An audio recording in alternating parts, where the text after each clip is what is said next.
Hello बच्चों, let's see this question and here this question से state whether true और false. आपको यहाँ पर ये जो स्टेटमेंट दी है आपको बताना है कि ये स्टेटमेंट ट्रू यानी कि सही है या फिर गलत है। तो देखते हैं। Often conflict arise among the individuals because some feel that they are not treated with due respect।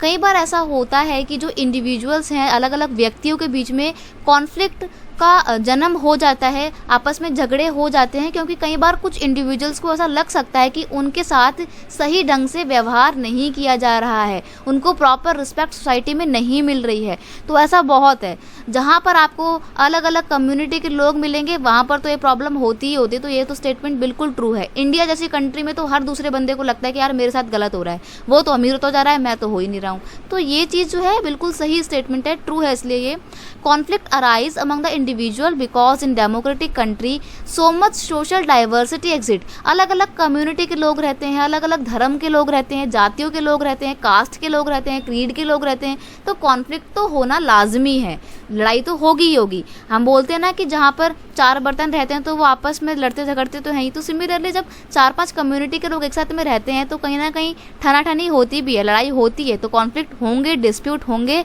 ये इनएविटेबल यानी कि अपरिहार्य हैं, जिनको आप टाल नहीं सकते हैं। इंडिविजुअल के बीच में लड़ाई होती है। तो ये स्टेटमेंट बिल्कुल सही है। I hope you understand it well. Best of luck.